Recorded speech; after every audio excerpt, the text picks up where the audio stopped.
This is Sunday Focus, a weekly public affairs program that looks at the topics affecting our society and the people who are making a change in the community each and every day.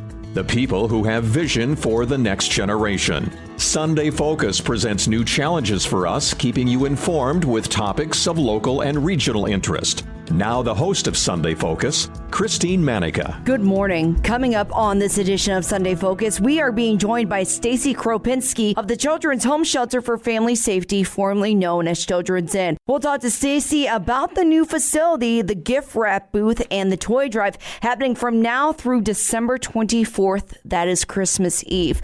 Results Town Square Media is proud once again to support the Children's Home Shelter for Family Safety. You can stop by the gift wrapping booth in the Empire Mall from now until December 24th and have your gifts wrapped by volunteers for a donation to the Children's Home Shelter for Family Safety. You can also drop off a gift for the toy drive and make a magical Christmas for families they serve.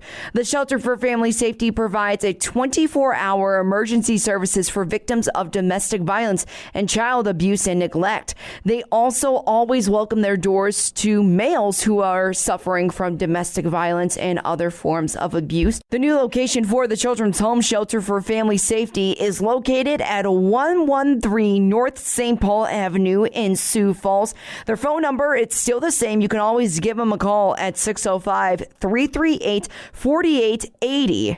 If you want to know more about the services for the Children's Home Shelter for Family Safety, you can always visit chssd.org. And more information on the Results Town Square Media's toy drive and gift wrapping booth can be found on all the radio stations' websites. That's all coming up on this edition of Sunday Focus. Thousands of people contact InventHelp monthly about their invention or new product. Do you think companies would be interested in your idea? Do you want to try to get a patent? Call InventHelp now. Best of all, the call and information are free. InventHelp keeps your idea confidential, explaining every step of the invention process. We create professional materials and submit them to companies who are looking for new ideas in your category. We have more than 9,000 companies who have agreed to review new ideas in confidence. If a company shows interest in manufacturing your invention, we can negotiate on your behalf. We have helped over 10,000 clients receive patents. We offer 3D modeling and animation, prototyping services, and we use state-of-the-art technology to present client ideas to additional companies. Join people just like you who made the call to InventHelp. You have nothing to lose. To get your free inventor's information, call 1-800-352-1609. That's 1-800-352-1609. Again, 1-800-352-1609. Welcome back to another edition of Sunday Focus. There is a lot going on here in the Sioux Empire this holiday season, especially ways to give back. One way that you can give back is during the annual toy drive with the new Children's Home Shelter for Family Safety, formerly known as Children's Inn. And joining us is Stacy Kropinski to tell us about the toy drive, the gift wrapping booth, and what's going on with the Children's Home Shelter. Hey, Stacy, good morning. Hi there. You know, that's a big name to say. Just so people can understand, Children's Home Shelter for Family Safety. There's a whole lot to talk about with the toy drive, and let's just start off with the Children's Home Shelter. For one, the new name. So why don't you tell us a little bit about that? Yeah, you know, with our big move this year, we kind of thought that it was maybe the time to look at our name, because historically, since Children's Inn began, there's been some issues with the name as far as individuals not thinking they could come to us for services because they thought we only served kids. Our name just didn't really say what we did. And so after a lot of thought and a lot of conversation, we decided it was time to change the name with the move. And we really wanted to pick a name that said what we did. So Shelter for Family Safety, it's a positive outcome and it says what we do. So that was a really good one to go with. And Children's Home, we are affiliated with Children's Home Society. So this was a great way to kind of help with that branding so everybody understands that we're part of the Children's Home family. Absolutely. And even though there is a new name change, the mission is still the same. So why don't you talk to us about the Children's Home Shelter for Family Safety? Absolutely. So, yeah, our mission has not changed one bit. We have been committed since Children's Inn began, and now that we're Children's Home Shelter for Family Safety, we are committed to seeing that mission through, where we're providing love, hope, and safety. We're providing safety from situations of domestic violence, and just trying to do that in a really respectful kind of way for those that we're serving. And it's really important to us that that mission be maintained. So that's not changing. Our staff is not changing. In fact, we've had to bump it up a little bit with our larger facility. So we have a new address and a new name. Same home, same heart. Absolutely. Now, the numbers the last couple of years for people that you serve throughout Sioux Falls and the Sioux Empire, they've kind of been all over the board just because COVID was into play and not many people were aware that they could still come to you guys during the pandemic. So comparing now the 2021 numbers to 2022, what are some things that surprised you and what are those numbers if you can get those to us? Yeah, it's been an interesting year. We've known for several years that our numbers have been inching up, and maybe not even so much inching, but just climbing. But that those numbers continue to increase as the city of Sioux Falls has grown. So last year we had a little over 1,000 individuals seek safe shelter in our facility. That's the number of intakes that we had. Our numbers so far this year, compared to last year, are up by 8%, our shelter numbers. So we're definitely seeing an increase. The last several months, actually the better part of this year, we just were maximizing all of the space in the old facility. That facility was designed for about 40 individuals, and we were seeing an average of 60 people per day. Wow. Like through the month of October. And really for most of the summer, it just kept climbing, 50 to 60. So we've had some really, really busy months. In the new facility, we have more space for those individuals. So we're kind of seeing the same numbers, but people have space. They have a bedroom. They've got some common space in a family room or a dining room where they can just kind of spread out. So that number just feels a little more manageable at this point in that facility. So it's shaking out to be a pretty busy year. We are going to see an increase in numbers. But again, we're prepared to do that now with this new facility. Now, the new facility is officially open now, correct? It is. We moved in a little over 2 weeks ago. We're all settled in. We are serving individuals at that new facility. The address is 113 North St. Paul. Individuals needing assistance are sure welcome to show up. They can call. Whatever it is they need to get in touch with us, we are there to answer the call in that new facility. It's kind of bittersweet, wouldn't you say, that it shows the community needs the Children's Home Shelter for Family Safety now more than ever. But it's also exciting to have this new facility and to have this new space. So it started off as a dream. Now it's a reality. What else would you like to share with us about this new location? It's a beautiful facility. We just feel so incredibly blessed that not only the city of Sioux Falls, but the Minnehaha County, Lincoln, Turner, Union, and McCook, all of our friends and donors and supporters from those communities really have come alongside us in this project to make it happen. We couldn't have done it without them, without the community support. So that is the reality for us. But our work isn't done yet either. We are in that new facility, but we are still working to meet our campaign goal. I believe we're kind of sneaking up on 9 million of the 12 million raised. So we still definitely have some work to do to help pay for not only that facility, but to help sustain us in that facility. With this move, we were anticipating our annual operating expenses to increase by roughly $1 million annually. So we didn't want to go into it blindly. So we're working to build our endowment to help support that future growth, and knowing we'd have to add on additional staff, but also pay for the facility. So we're still working to do that. We're still looking for individuals who are willing to help with that, in addition to all the holiday activities and kind of our everyday needs. Yeah. Now, besides the more bedrooms, more space, anything else that's new about this facility?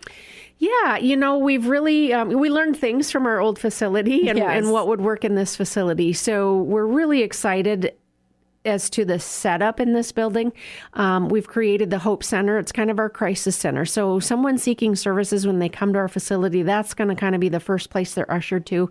They're going to be greeted by a crisis advocate who's prepared to meet their needs in that situation and to work with them and to see how it is that we can best help. Also in this facility, we are prepared to house men in that facility who are needing safe shelter. We weren't able to do that in our previous facility. We could assist men in situations of domestic violence. We just couldn't house them in that building. So now we have that capability. And in the just over 2 weeks that we've been there, I know we've already put that into play, where we've had to offer or needed to offer safe shelter to a man who is in a situation of domestic violence. So what we know about domestic violence is that it can impact anyone. And so we are really working to ensure that we can offer that to everyone. So that was a way we could do that as well. So we've also got increased security in that building with our security cameras and just a better setup to be able to manage kind of the coming and going of people as far as opening the doors. That creates a vulnerability for us. And so just some stepped up ways to be able to do that. I think it's good that you pointed out that men are also affected by domestic violence. And sometimes in those situations, they don't necessarily think that they can go seek out for help, like at the children's home. Exactly. We, like I said, we know anyone can be a victim of domestic violence, but we're really trying to work to educate people to understand that too. When Children's Inn started back in 1977, we started as a crisis nursery or a place for kids to be able to go in emergency situations. It wasn't until we had someone knocking at our door and it was an adult saying they needed somewhere safe to go because of domestic violence that we went, oh, like there's another need here we need to look at. And so we quickly became one of the first 10 domestic violence shelters in the nation once we kind of understood that. And so I think we were pretty insightful and forward thinking that way, and that we're continuing to try to do that in knowing that men are also impacted by domestic violence. So we see not only women, children, and men, we see children of all ages, adults of all ages. We see different education levels for the clients that we're serving, different socioeconomic statuses, different religion. I mean, you name it, anyone can be impacted by domestic violence. If you are just listening, Stacy Kropinski is joining us in the studio right now from the Children's Home Shelter for Family Safety, formerly known as Children's Inn, talking about their annual toy drive, gift wrapping booth, and anything else going on with the organization. Now, one more thing about the new facility, that's Stonewall. How did that turn out? And for anyone that isn't familiar with it, what's it all about? Yeah, so we had an event last year called Rock the Inn, and we were looking for fieldstone rock to be able to create a rock wall. So as a campus of Children's Home Society, one of the things that we're trying to do is become a more trauma-informed agency. One of the things that we have learned is really bringing in a lot of those outside elements has a lot of healing quality. So in our new facility, there's a lot of windows. There's, the big skylights at the top, just different ways that we try to bring in that outside lighting, which has a lot of healing qualities, but also outside elements. So a lot of the artwork is oriented in the outdoors and really bringing that element in. So the rock wall was another way that we did that. So we sourced a lot of that fieldstone and we created at the front of our facility, a big rock wall that kind of brings people into the building. And that was, like I said, locally sourced a lot of it came from Turner County. But we also have within that rock wall kind of a river of quartz rock that came from the Black Hills. And so that river kind of flows into the building with white quartzite rock and kind of brings people into the building. So it's a really cool feature and it's just beautiful. If you get the chance to drive by and look at it, you can see it from St. Paul Avenue. It's the little details that make a difference in a big project like this. Absolutely. Now, one of your biggest events that you have going on right now, it's the annual toy drive and gift wrapping booth. Now, here at Results Town Square Media, once again, proud to partner with you guys and this event. Now, why don't you tell us a little bit about it? Because it is a season of giving after all. Yeah, we are kicking off. We did kick off our gift wrap booth. So it's open now through Christmas Eve. We are there to help all the customers that are coming by with their holiday shopping. We will wrap things up for a donation to our program, Children's Home Shelter for Family Safety. It goes back to support the programs and services there. And then you get to take your gifts home and put them right under the tree. You're all set to go. But you can also drop off a toy or a donated item that we are in need of for the Results Town Square Media Toy Drive. We're trying to fill that sleigh. All of those items go back to the shelter and they are given to our clients, either for Christmas or if we don't use them for the holidays, we'll use them for birthdays throughout the year. Or each time a child leaves our facility, we try to give them some new things to take with them. So a lot of them are used for that purpose too. So this is really a big time for us to kind of stock up on those items, but then be able to share them year round with the kids that we're serving. And this is back at the Empire Mall, correct? Correct. So drop it off at the Empire Mall in the Macy's Court. That's where the gift wrap booth is, and that's where our sleigh is for the toy drive. We are open all of the mall hours, like I said, between now and Christmas Eve. And we've got volunteers at the ready to take care of your Christmas presents for you. You know, it takes about 500 volunteers to pull this event off. So it's a really big manpower event, but it's a really fun one. People really enjoy getting to interact with the public and wrap gifts and accept the donated items to go in the sleigh. It's really fun to see that sleigh fill up. Can you kind of tell the people out of the 500 volunteers that are the wrappers and just someone that wants to put the bow on top? Because I'd be that person in all honesty. It takes all of them. You know, we've got people who are really good at finding just the right box to put those things in. So it's a nice square box to wrap. And then, of course, putting the bows on top. We need somebody to do that. Honestly, I can't find the backing on those. So I don't like doing those anymore. So if you and I were a team, you can wrap and I can put the bow on. There you go. We'd be all set. We'd be all set. Now, this is kind of a broad question, but if you can, try to think of a number. Can you recall exactly how many donations you've received since this whole event started? Oh, goodness. You know, we've been doing this with you guys for a lot of years. Yeah. I would say we probably have about 400 to 500 items donated annually, which is a really big number. And it ends up being a lot of items that we can take back to the families that we are serving and provide to them for the holidays and year round. Now, we already talked about how the toys are used not just for the Christmas season, so kids can have something underneath the tree, but also for something for them to take home once they leave the shelter. So what kind of gifts are you looking for? Are we talking about kids, teenagers, young adults, anything like that? Yeah, like I said, we serve everybody, essentially. So when it comes to kids items, you know, we need things for kids ages 0 to 17. I would say our biggest needs are usually for infants and teenagers. So toys for infants, sleepers, the swaddler blankets, bottles, sippy cups, those kind of things are great. And then for teenagers, it's really good to get the sports equipment, board games, purses and wallets. You know, a lot of times I say if there's something that your teen or teenage son or daughter or friend, you name it, would enjoy, we will have a child in our care at some time that would also enjoy getting those items. So the only thing we don't really have a use for is toys that might have a weapon in them. Those obviously we try to avoid because of the nature of our work. And then for adults, we also have some needs for adults. Actually, we have a pretty big need right now for clothing. This is for women. Clothing, winter coats, hats, mittens, boots, and also pajamas, underwear, sports bras, just really the basic necessities for adults. But the other thing we try to do for the holiday season for our adult clients, for Christmas, they get a laundry basket that has different items in it. So getting some of those items would be really helpful. And those will include things like planners, insulated coffee mugs, hairbrush sets, makeup kits. The bath and body sets are really good as well. Those would be some really good things to be able to get also for our adult clients. I believe you also said not too long ago, like the sweatshirts, sweatpants, stuff like that. Yeah, I kind of forgot that one. Sweatshirts, sweatpants, and T-shirts for adults as well. Those are a pretty big need for us right now. And then with the new facility, we also have a pretty big need for towel sets and twin size sheet sets. We're going through a lot of those. We increased our capacity from 40 to 96 with the move to this new facility. So that need is going to go up pretty significantly to kind of keep on top of that. Now, obviously, too, if you aren't really sure what to get for a teenager, a kid, or even an adult, you can also send a gift monetarily, correct? Absolutely. That always fits. You can tell us that's what you want your gift used for, is kind of some of those items that we have a need for.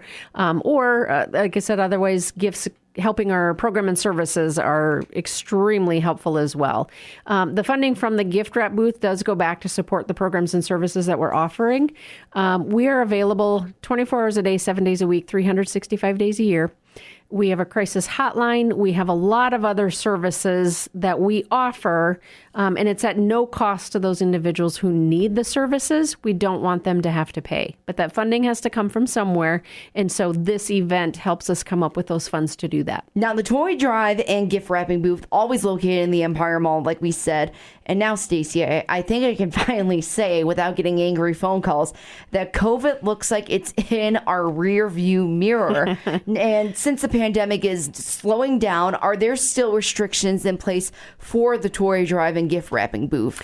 Yeah, we've got a couple things in place. Obviously, we want everybody to be safe. And so we want that for our volunteers and customers, too. We do have designated drop-off and pickup points at the booth. And so just look for those signs. We're just trying to manage traffic a little bit. We've got all the cleaning that's going on and available to anyone, hand sanitizer. And obviously, we ask if anyone's not feeling well, not to come. It is volunteer driven, and we really rely on those customers. But we also, again, want everybody to be safe. So if somebody's not feeling well, we don't want them to come out and volunteer. So just like the rest of the world, we're just really trying to be smart about things now and finding those ways to move forward with COVID in the back mirror. Now, with the volunteers, we're talking businesses, organizations, and even individuals can go out to the mall to volunteer for this event. Now, how are the volunteer numbers doing this year? So we're sitting really well right now. We do have some shifts. Yay.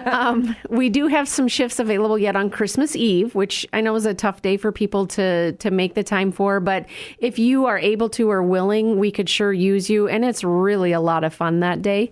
But we also have shifts that open up. We had one open up for later on in the week. So people can sure reach out to us and inquire, and we can put them on that list to reach out to them when those openings pop up. All right. Once again, it's Stacey Kropinski with the Children's Home Shelter for Family Safety. I almost said it for a second, formerly known as Children's Inn. Now, Stacey, to give anyone a perspective, someone that's listening right now thinking, gosh, what can I give, or what does my impact do for the Children's Home Shelter? Give someone an idea about how many families would you say benefit from this toy drive alone? Well, like I said, when we have, 400 to 500 toys or gifts coming in annually, that impacts a lot of people. Previous to our move, we were serving about 600 kids annually. In addition to that, then the adults that we were serving. So like I said, it was over 1,000 individuals just in safe shelter last year. That doesn't count our other services like our counseling and support groups or our drop-in crisis intervention services. So we have a lot of people that cross the threshold of our door for assistance. And so we want to make sure people are taken care of at Christmas time, or like I said, year round for birthdays or those different opportunities that we can take. We have a lot of families that come to us with very little of their belongings. Sometimes they had to leave everything behind. And so to be able to help them out with some of those things, if they're moving into a new home, we can send some toys and gifts and things with those kids or whoever it may be, so they have some things for their new home to start over. So it may seem like, oh gosh, I'm just donating a few toys, or I'm just donating a set of sheets. Let me tell you, that's significant. Yeah. You're providing a bed for someone who needs that safety, or you're providing toys for that child that had to leave everything else behind. So those items are really significant. Yeah, absolutely. Now, I always like to ask this question. Any stories about reactions that kiddos get or their parents get when they do receive these gifts? Yeah. We have a lot of people who reach out to us sometime after they've maybe stayed with us or been provided services from us, and we maybe gave them some of those items. We have a lot of people who share how impactful that was to them. For some kids that we serve that return to us as adults, just to reach out to say, hey, you guys helped my family. I am amazed how many of them say, I still have that blanket, or I still have that backpack, or that stuffed animal. I remember, this has maybe been about 2 years ago, I crossed paths with a woman who said, you guys gave me a stuffed animal. And she's like, I still have that on my shelf because it just was so significant to me. And she said, every time I look at it, it reminds me of, at the time, Children's Inn and how I felt there. And I just felt so safe. So it's not just stuff. It's something that carries a very different meaning for people because it really brings them back to a certain point in their life when they felt safe. And so that is huge. So like I said, it's not just stuff. It's really a memory of an important time in their life. How do the clients like the new facility? I should have asked that at the beginning, but how do they like it? They're loving it. Like I said, it's a beautiful facility. It's not extravagant in any way. It's very purposeful. It's very functional, but it's so well thought out and just peaceful. Like it just feels peaceful. And that's what we want to provide to the families that we're serving who are coming out of trauma and chaos. When they come to us for assistance and we can offer that peaceful environment for them to process their situations, that's huge. Absolutely. Very important indeed. Once again, it's Stacy Kropinski with the Children's Home Shelter for Family Safety, formerly known as Children's Inn. Now, where can people find out more information about the toy drive or the new facility in general? So, of course, they can go to your website. The radio station apps, I know, are carrying that story. You guys have been such a great partner over the years, and we're incredibly grateful that not only are you helping with the toy drive, but you're helping to get the word out there. You guys are so committed to helping make sure people know where to turn to when they need safety. And again, we could not do that alone either. So obviously to your radio station websites, but they can also go to our website at chssd.org/shelter. We've got wish lists there. We've got information on how you can seek services. We've got all of our contact information. And if there's any way you want to help, just reach out to us and we will definitely talk you through those situations. Yeah, and let's remind people too, your doors are always open, always welcoming people. Even during the pandemic, you kept your doors open because you saw the need, and that need continues to grow to this day. And thanks to the new facility, the toy drive, and other donations, you are helping keeping this organization going throughout the Sioux Falls area and the Sioux Empire. Once again, Stacy Kropinski with the Children's Home Shelter for Family Safety. Thanks for joining us this morning. Thank you. All right, we'll be back with more Sunday Focus. If you're driving on the interstate, a state highway, a county highway, through town, or on a gravel road, this message is for you. Buckle up, don't skip the click. Crashes don't discriminate, they happen everywhere. Hi, I'm Trooper Peterson with the South Dakota Highway Patrol, reminding you that wearing your seatbelt is one of the best ways to protect yourself while driving. Buckle up, don't skip the click. This message brought to you by the South Dakota Highway Patrol and Results Town Square Media. Reclusive, angry, verbally or physically abusive, or disruptive. Life can be hard for teens today with social media, bullying, and peer pressure. If you've tried counseling and you start thinking there's nothing more you can do, call Hope Harbor or go to hopeharbormn.org. Boys and girls 12 to 17 have come to Hope Harbor from Sioux Falls to Fergus Falls, from Beersford to Baltic. When you think there's nothing more you can do, there is hope. Hope Harbor. I'm Christine Manica, and you've been listening to Sunday Focus. I'd like to thank Stacy Kropinski with the Children's Home Shelter for Family Safety, formerly known as Children's Inn, for joining us today to talk about the annual toy drive and the gift wrapping booth, along with any updates about the new facility. Once again, Results Town Square Media is proud to support the Children's Home Shelter for Family Safety. You could stop by the gift wrap booth in the Empire Mall from now until December 24th. That's Christmas Eve. You can have your gift gifts wrapped by the volunteers for donation to the Children's Home Shelter for Family Safety. You can even drop off a gift for the toy drive and make a magical Christmas for families that they serve. The Shelter for Family Safety provides a 24-hour emergency service for victims of domestic violence and child abuse and neglect. You can find out more information about the Children's Home Shelter for Family Safety by visiting chssd.org. Their phone number, you can always call them at 605-338-4880. The new address for the Children's Home Shelter is 113 North St. Paul Avenue in Sioux Falls. The gift wrapping booth and the toy drive information can be found on all the Results Town Square Media's website. Join us again next week for another edition of Sunday Focus. Sunday Focus is a public affairs program of Results Radio Town Square Media, Sioux Falls.